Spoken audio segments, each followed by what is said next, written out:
రాజన్న సిరిసిల్ల జిల్లా గంభీరావుపేట మండలం లింగనపేటలో ఉద్రిక్తత నెలకొంది. లింగనపేటకు చెందిన శ్రీనాథ్ అనే యువకుడు ఒక అమ్మాయిని ప్రేమించాడు. ఉపాధి కోసం గల్ఫ్ వెళ్లి సదరు యువతి పెళ్లి చేసుకుందామని చెప్పడంతో శ్రీనాథ్ స్వగ్రామానికి తిరిగి వచ్చాడు. అయితే పెళ్లికి కుటుంబ సభ్యులు నిరాకరించడమే కాకుండా శ్రీనాథ్పై దాడి చేశారు. దీంతో మనస్తాపానికి గురైన యువకుడు పురుగుల మందు తాగి ఆత్మహత్య చేసుకున్నాడు. ఆసుపత్రిలో చికిత్స పొందుతూ శ్రీనాథ్ మరణించాడు. శ్రీనాథ్ మృతదేహంతో దాడి చేసిన వ్యక్తి ఇంటి ముందు ధర్నా చేసేందుకు ప్రయత్నించారు. దీంతో పోలీసు వారిని అడ్డుకున్నారు. ఈ క్రమంలో పోలీసులకు గ్రామస్తులకు మధ్య కొద్దిసేపు వాగ్వాదం తోపులాట చోటు చేసుకుంది. మృతుని కుటుంబానికి న్యాయం చేయాలని వారు ఆందోళనకు దిగారు. సమాచారం అందుకున్న రాజన్న సిరిసిల్ల జిల్లా డీఎస్పీ ఘటనాస్థలికి చేరుకుని పరిస్థితిని అదుపులోకి తీసుకొచ్చేందుకు ప్రయత్నిస్తున్నారు.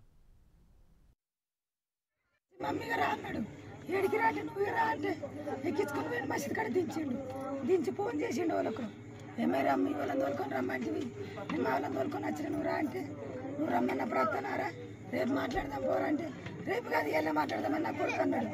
రేపు మాట్లాడదాం పోరా అని అంటే నువ్వు నాకు ఇప్పుడు కావాలి ఖచ్చితంగా నీడు అన్నాడు. ఇప్పుడు కాదు రేపు మాట్లాడదామని అని అన్నాడు. ఫోన్లో మాట్లాడేటాడు. అయితే మమ్మీ నువ్వు అంటే అలా దోస్తున్నాను ఎక్కించుకొచ్చి పని కాడ దించాను. నేను అలా దోస్తాను ఏం చెప్పినా నాని అన్ని దీవులకి వచ్చి ఇంటికాడ దించు పండుగ పెట్టారని నేను చెప్పిన 4 గంటలకు నా కొడుకు ఫోన్ చేసిండు.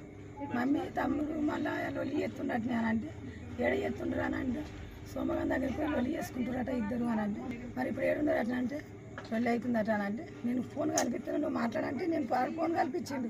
నేను మాట్లాడినా ఏంది సోమశంకర్ ఏంది అని అంటే అమ్మ నువ్వు ఏడున్నావు అంటే నేను పని మీద ఉన్నానంటే నీ కొడుకు ఇక్కడ లొల్లి ఎత్తుండు దాన్నే చేసుకుంటాను అంటుండు అదేమో చేసుకొని అంటుంది.